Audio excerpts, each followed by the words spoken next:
Oh my God. We're in Bombay, one of the greatest food cities on the planet, one of the most densely populated places. And here, we're in Dharavi, where there's more than 1 million people per square mile. Hotel Teresa, where the chef here is going to feed 300 people in 2 hours, making 80 pounds of biryani in that big pot over there. All right, this is the ceremonial lighting of the fire. This is sesame oil. Yeah. Oh, this is fantastic. I've never seen it done with sesame oil before. Pure cow's milk ghee in addition to the sesame oil. That sesame oil is going to give a beautiful nuttiness to the biryani. And there's the masala. You've got cinnamon, really classic.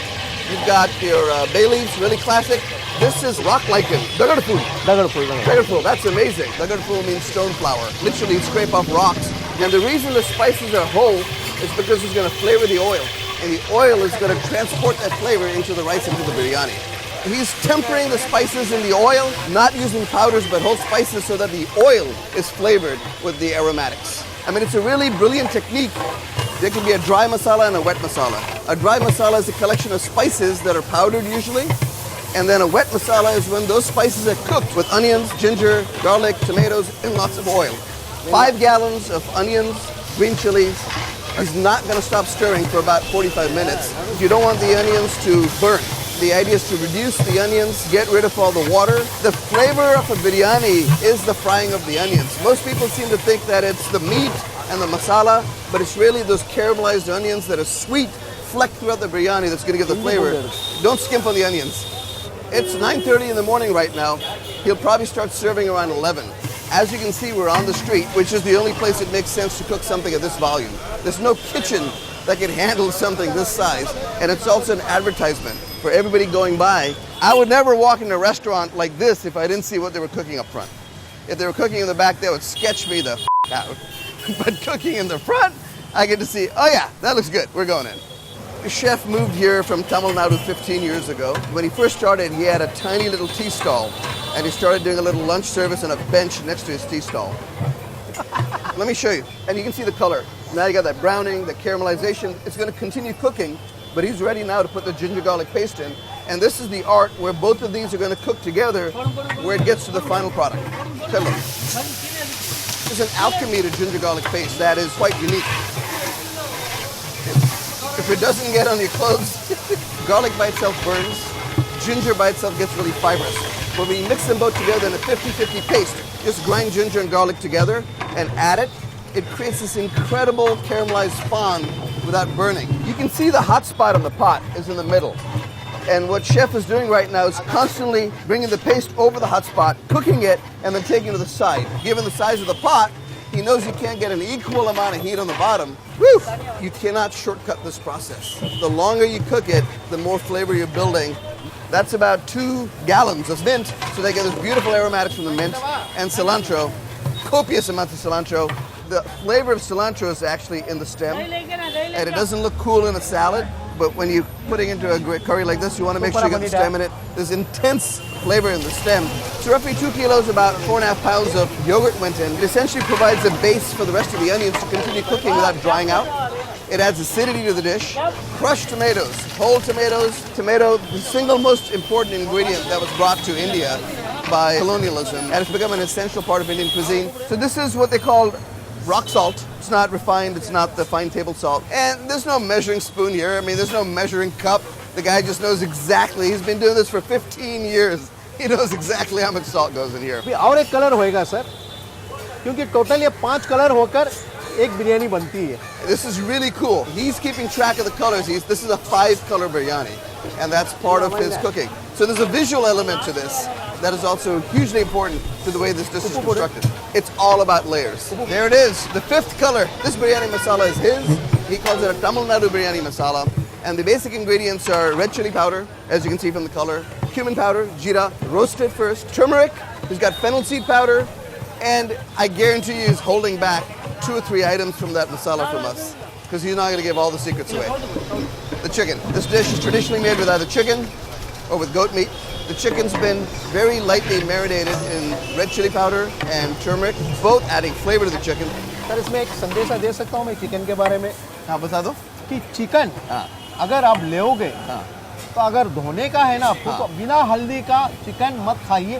हल्दी डालकर 3 पानी से हल्दी डालकर धोइए। अगर धो दोगे ना तो उसके अंदर का जो पॉइजन रहता है वो पूरा निकल जाता है, साफ हो जाता है sir. This may sound a little strange to the American mind, but when you're cooking on the street, it's really important to make sure everybody here comes back to eat another day.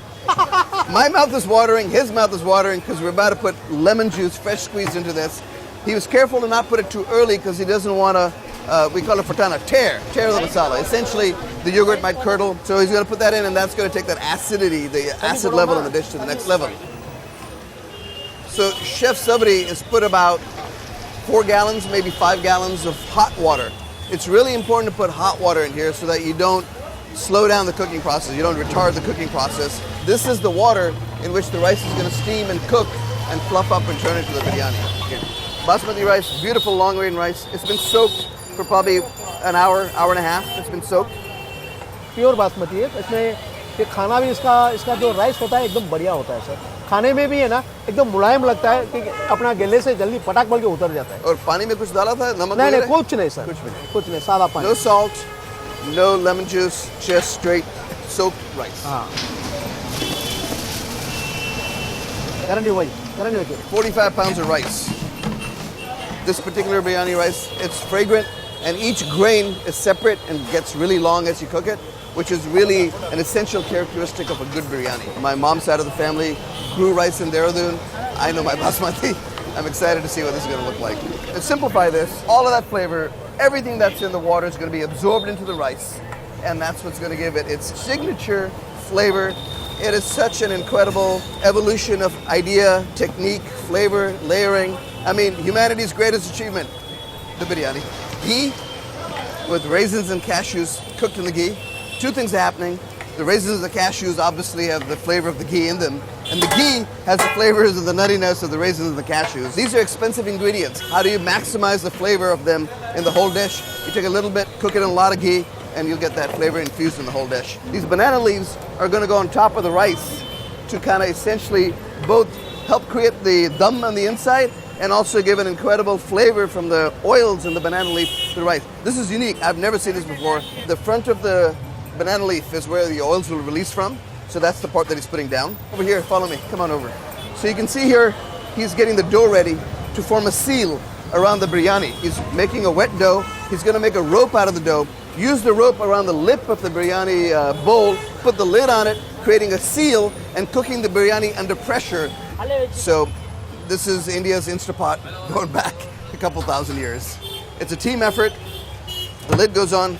Dabao, press it down. It's going to get pressed. You're going to create an airtight seal. Thank you.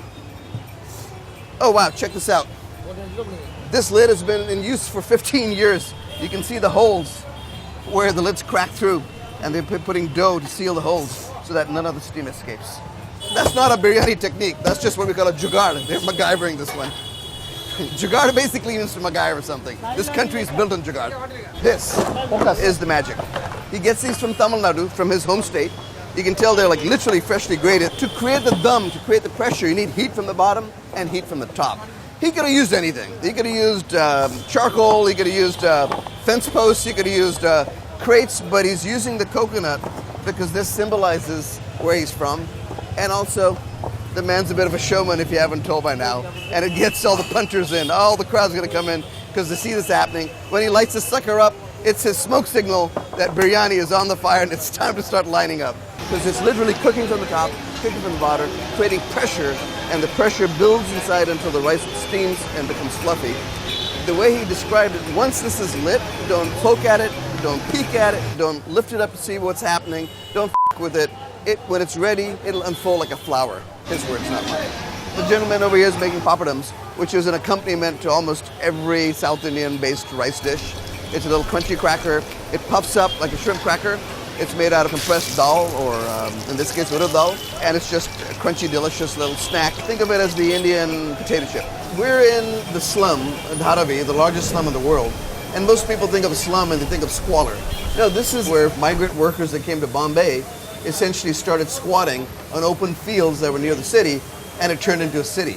It's a hub of economic activity, and it's one of the most diverse parts of any city. It's really important to not think of a slum as squalor or abject poverty. Yes, there's parts of that too, but it's also just a city. A restaurant like this is a community center, especially a good one.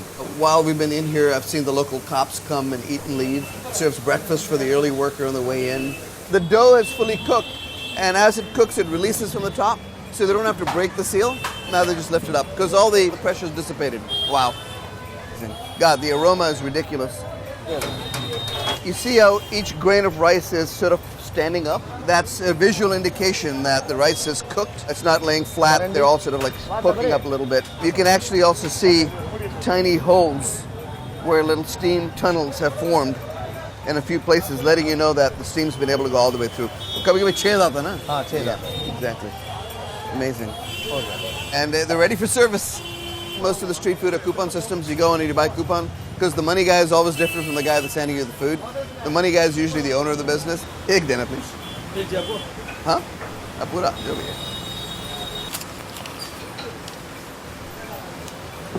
170 rupees, that's $2, just barely. I had no idea this was happening. Every order of biryani is going to come with a piece of fried chicken also. Man, this is some serious value for money. All for, oh, and then don't forget the eggs. One leg piece, one egg, all for $2. I mean, this smells incredible. I can't wait. This is way more epic than I thought it would be. Thank you, man.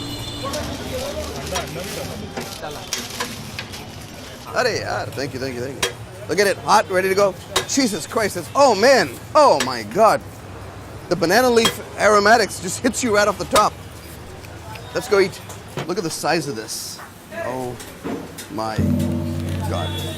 Just the aromatics coming off of this are incredible. I get the banana leaf. It's really just adding a insane layer of just aroma over and above the masala in here. You got the chicken that's been cooked inside, and then as if that's not enough, you got the boiled egg, which is also a very Hyderabadi style biryani. It comes with the boiled egg. And then, you know, just for S&Gs, a whole piece of fried chicken to go with it. I'm going in.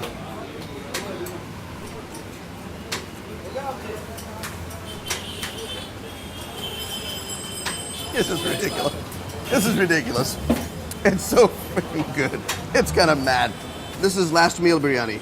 Every grain of rice is still separate. It's covered in the masala, but it's still distinctly separate. The perfect bite, break the egg up, mix it in,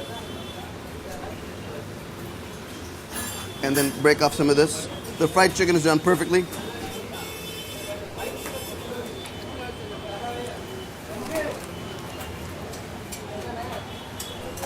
This is kind of overwhelming to watch this come together on the street for 300 to 400 people and for it to taste this good. I mean, this is kind of what street food is all about. It's just, I mean, my hair's standing on end. This is how good this is. This is a highly personal story for Saif. He arrived in Bombay and slept for the first 3 years in the railroad station. He now employs 15 people, cares about his community, gives food back, and all of that makes every bite taste more powerful because I know what went into making this. I'm sort of getting a little choked up here just thinking of what this man went through to put this plate of food in front of me right now. There's no street food in Bombay if it wasn't for the people and their stories behind it. The street, they say, is the great unifier. This is a supreme example of how the street can unify everything. It's incredible. So this is my favorite part. Not only is this man a chef, he plays a villain in Tamil movies, one of the largest movie industries in India. But हमारा जो अभी ऊपर वाले को मालूम है sir कि मैं विलन हूँ क्या एक इंसान हूँ